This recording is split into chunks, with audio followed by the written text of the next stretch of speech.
What's up, guys? Mason the Brock Henderson here, and this is the Librarians, Season 3, Episode 10, and the Wrath of Chaos. What? A review coming out on the same night that the episode happened? That hasn't happened in a while. I finally caught up, so I finally got to watch it live and review it right after it's over. But anyway, season finale of Season 3, and it was good. It was enjoyable. I didn't get the ending I quite was expecting, and I wasn't really sure what to expect going into it, because this season, like I said before, it felt so much more grim and serious and not, oh, happy-go-lucky, everything turns out okay in the end. And so I wasn't sure whether to expect a happy end where everything works out okay, or a not so happy end where Flynn sacrifices himself to save the world. Well, ultimately we don't get the Flynn sacrifices himself storyline, but I like what they did with it. It wasn't some cheesy resolution. It wasn't like, oh, well, we're just going to say that he sacrificed himself, but we brought him back to life or something like that. That would just be. It's almost like when Flynn and Eve decided to sacrifice themselves and like leave themselves behind in a past timeline in the second season. Well, in the end, all of a sudden it just wrapped up like that, in that they decided to turn themselves into statues, and then they were pretty much brought back to life from the past into the present type thing. Like, it was just so cheesy and out of nowhere, and it seemed like everything had wrapped up, everything was done. It was going to be next season's about getting them back from a past life. And then all of a sudden it just said, nah, screw that. We don't want to make it too sad, so it just wrapped up everything so nicely. This actually had some build up to it. I talked about how in the last episode we saw Stone getting some sort of power from the Monkey King. Cassandra went through some sort of transformation in the episode before that, where she all of a sudden has the ability to use like even more of her brain power. Or was it the same episode? No. It was, yeah, two different episodes. And then Ezekiel's love potion comes back in, which I do have a problem with that, but I'll get to that later. And they use it all pretty effectively. But before I get into way deep into the episode, let's talk about the setup for it. Because there was a lot of talk at the beginning. Eve is talking to the general lady, whoever she is, in charge of Dosa. And I'm just like, really? Like, she's just going to be all, okay, you can have the library? Like, that doesn't seem right. And then she goes back to the library and says, I've been working them. I've been playing them the whole time. I'm like, oh, okay, so this is all a plan. And then she sends Cassandra, Jacob, and Ezekiel all out on a mission that seemed a little bit forced. I'm like, wait, so she's not playing Dosa? What? But why? And then, of course, they realize it was all just a wild goose chase. Eve sabotages the door so they can't bring him back. Jenkins and Flynn decide to stay. Well, Jenkins obviously always stays behind. Flynn decides to stay behind, though, for some reason. And then the next thing you know, Eve is letting Dosa into the library. So we have all of these little moments where they realize that Eve's betrayed them. Jenkins, in my opinion, his moment with Eve, where he just, Eve tries to tell him, look, I just wanted to let you know I had no choice. And the words he said, about how this is hurting everybody, and you can rationalize all you want to. It was a very serious moment, and it worked very effectively. And so, ultimately, the setup for it is Flynn is in the library still, hiding artifacts, hiding them away from Dosa so they can't take all of them, while he sends the other three to go get Jenkins from Dosa's headquarters. And meanwhile, Eve goes with the general lady, to go check and make sure Apep's in his coffin still. So at this point, I was like, okay, so what is going on? Like, is Eve really turned against them? Is this some sort of plan she has in place? And if it's not a plan that she has in place, is it going to be one of those things where she sees that they're not really taking care of Apep, and so she realizes she made a mistake type thing? Well, all of a sudden we get to a moment where the Cassandra, Jacob, and Ezekiel find Dosa's place. They go inside and they get Jenkins out. Pretty clever little way of having to get him out. There are these three puzzles, and each of them thought they had solved the puzzle when it turns out they didn't. Every time they put in the wrong answer, Jenkins, the air got sucked out. So it was kind of like, well, we're getting these questions right. I know we're getting these questions right, so why isn't it working? And that's when they realized they set up these questions because they knew that we were we were that smart that we'd figure it out and put in the wrong answer. And so they had to think the opposite of what they normally thought, and that ended up being the right answer. So I thought that was just kind of clever, just a little twist thrown in there, like, oh, it's not quite what you think. So they get Jenkins out, but as they're taking him back towards the library, they ask him, Flynn said you need to do the failsafe to lock up the library. He says, I don't know the failsafe. Why would Flynn say I knew the failsafe? And that's when it started to hit me. There's a moment where three of them are talking to Flynn on the phone before they go get Jenkins. And Flynn is like lying on top of a bookcase talking to him and, says you need to go get Jenkins so I can lock up the library. And he's just like, I'm sorry. At first I didn't get it. I was like, is he apologizing for, what Eve did and that he didn't see it or something? After Jenkins said he didn't know how to lock up the library, that's when it hit me. And the next scene after that, I think, is when Eve goes with the general lady to Apep's place. She opens the sarcophagus, which kind of a huge coincidence that she just happened to think, oh, maybe it's a good time to open it. Like, I know this was all part of Eve and Flynn's plan to get her possessed by Apep, but what are the chances that she'd actually be dumb enough to turn off the thing and open the sarcophagus just to get possessed? I thought that was really weird. But anyway, as soon as that happened, that's when I realized they're doing this on purpose to get Apep into the library. And so the next few scenes are Apep's in the library, knocks Eve out, and takes a bomb towards the center of it. I think it was called the catacombs. And Flynn follows her in.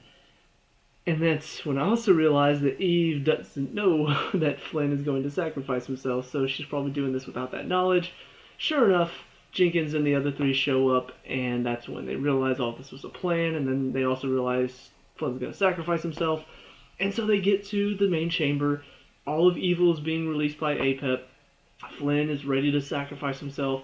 Everybody else shows up, and that's when it kind of hit me. Like, the words and the dialogue that they were using in that moment, where Flynn's just like, there is no other way, and he's like, there's got to be another way. And then the other three show up. She's like, there's got to be another way. That's when I realized, okay, they are going to find another way to do this. But please don't do it cheesy. Please don't do it like, oh, we're just going to bring him back to life or something stupid like that.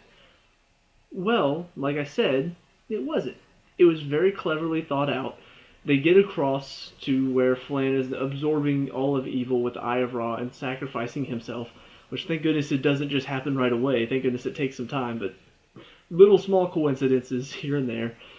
So they get over there. Jacob uses his power of the inner soul and gives Apep a soul. And that's when it started to click. I'm like, I see what they're doing here. Cassandra goes over, gives him her thought, her mind. So now all of a sudden he's got a soul, he's got a mind. Ezekiel comes over with a love potion and gives him a heart. Little bit of a problem with that. Like, I love the thing with Jacob, I love the thing with Cassandra, but saying that a love potion gives Apep a heart, that one is a little hard for me to swallow. I know it's kind of like, oh, but it's love and needs a heart. And yeah, but, I mean, come on. It's a little cheesy. So anyway, at this point, he has a soul, he has a mind, he has a heart. He's human now. And that was the whole point the entire time. And that's the clever twist that they have. Yes, it's not as grim. Yes, it's not as serious. Of course, you could say, well, wouldn't it make a lot more sense if Flynn, he's accepted that he had to sacrifice himself? Wouldn't it make more sense that he just does it? Yeah, a little bit. I think it would have really wrapped up the season nicely, especially with the more serious tone that they were giving it. But I like the fact that it kind of also gives this feeling of they know that they're smart enough to think their way out of any problem. In any solution that they can think of, they're going to find it. Unless there's no way out. And of course they haven't experienced that yet. Maybe if there's a season 4, maybe we can explore that possibility of there's no way out. But in this case, there is a way out. They managed to create another human to sacrifice. That's clever. It's not what I was expecting. It's not really what I was hoping for. I was kind of hoping for a more serious ending to wrap up this season as a whole. But you know what? It works. It's not cheesy. It's not Deus Ex Machina. It was well thought out. It was planned in advance, just like the first season was. That's the big difference between season 1 and 2, and then season 2 and 3. Season two's ending didn't really have a plan. It didn't really have a build up to it. It just sort of happened. It was like, oh, let's just lock ourselves in a statue and reappear years later. This is like we were building it up. The love potion was a few episodes ago. Cassandra's brain power was 2 episodes ago. Jacob's newfound monkey power was 1 episode ago. It was all built up to where this is what it was needed for. It was all leading to this moment. And once again, kind of plays into the whole fate aspect that I think the show has dealt with from time to time. I mean, you had the Oracle seeing people's deaths earlier in the season. It kind of plays into the theme of this season, which is fate sometimes does play into it. Sometimes things do happen for a reason. And I think they handled it very well. It was a very clever setup. I liked it. It may not be the ending that a lot of people were hoping for. That's fine. I don't want them to always do exactly what you expect. So, yeah, those are my thoughts on this episode. Now, of course, because it's the season finale, final thoughts as a whole, I think this season was really, really, really good. I mean, like I said in the past about the second season, I thought there were a lot of goofy moments that just sort of took away from, it's not supposed to be realistic or, oh yeah, magic is real. But I do think that there's something to be said for being over the top goofy. It just takes you out of it. It makes it hard to really watch with any sort of emotion attached. If everybody else is acting goofy and the idea of death is being treated so goofily, where nobody's really sad about it, everybody's just all like, yeah, whatever, it's hard to get invested. So the fact that they treated death with a lot of compassion and they treated it with a lot of care this season, it made it a lot easier to get invested, I think. And this final episode, even though Flynn didn't end up sacrificing himself, the build-up to it was really emotional. I mean, seeing Eve plead for him to not do this and him just be so calm about it and be like, I've accepted this. It plays into what this season was building up to. And I think that's the big thing that I really want to focus on for this season as a whole. It had a theme it wanted to go with. It had an idea for this season. And it never strayed from that. It didn't go like, oh, here's the theme. Let's just go talk about this for a little bit, and then we'll get back to it later. No, they stayed focused. They stayed true to what their ideas were, and they built up this ending really well. So, a lot of people may look at this as some goofy, dumb show. In my opinion, it's a lot more clever than I think a lot of people will give it credit for. I think there's a lot of things that they could do. There's a lot of writing that maybe sometimes can seem goofy at the time, but you really look at it as a whole. You look at everything that they do, everything that they've set up. It really is clever. And on top of that, just because that's something else that I've noticed in the past, the effects for this season were really, really good. I mean, even at the end, the whole APEP and the evil spreading, I mean, it still looked good. Compared to the first season, where it looks like everything is either not in the scene at all or it's very clearly like some sort of puppet thing. This one, it felt like the CGI was there. It felt like everything that they were dealing with was actually in front of them. And I think that's very important whenever you've got a show about magic. You want the magic to really look there. You want it to look real. Or else you're going to be like, oh, well, oh no, something's about to get them when it's not really there. So yeah, all in all, great season, great finale for it. Will there be a fourth season? Kind of hope so. I don't want this to be the final thing. I think there's more you can do with these characters. Obviously, with Cassandra, the whole brain tumor thing is now gone, so some people might look at that and say, well, her story may be done, but I don't know. I look at her story, I look at how far she's come. She has these enhanced abilities now. I'd like to see her more getting used to it. We did get a couple episodes where that was going on, but I'd like to see maybe a bit more focus on that. I'd love to see Ezekiel grow as a character a bit more, just because I think we got a bit more character growth for him this season with the whole Cindy. Was it Cindy? I think her name was Cindy. The girl that had the love potion. We had a bit more character development with him this season in that episode, but I still think there's so much more we could do with him. And then, of course, Jacob is still a very interesting badass that we could probably focus on a bit more with his family aspects and everything that he does. I don't know. I like these characters. I like the story that they have.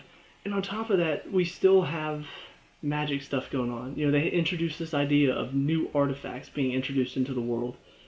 I like that. I want to see more of that. So, where could they go from here? I don't know. It's hard to really look at this and say, okay, well, first season they were dealing with a secret magic organization. Second season they're dealing with a wizard. Third season they're dealing with an Egyptian god. Where do you go from here? You know, how much bigger can you get than an Egyptian god? It's hard to say. You know, I think Dosa was a nice little addition, but they weren't really given as much focus as I thought they were going to be given. So you really look at that and say, well, what if you did do more with Dosa? What if you did do more with maybe the government getting involved, or maybe, you know, magic itself being kind of the antagonist for next season? So it's less we need to stop this evil bad guy, and more magic is starting to grow in the real world without all the artifacts out there, because there are more artifacts becoming realistic every day, you know? I don't know. I feel like there are stories they can do. There are more things they can do with this idea. So I'd like to see a fourth season. Maybe after that, maybe look at stopping there, because obviously there's not that much you can do with it, but we'll see where it goes. I like what I saw this season. I hope you guys did too. But let me know what you guys think down in the comment section below. What did you like and dislike about this episode and this season? Let me know. We can talk about and discuss all that good stuff. Leave a like and subscribe for future Librarians reviews, and I'll see you at the next one. Hopefully, peace out.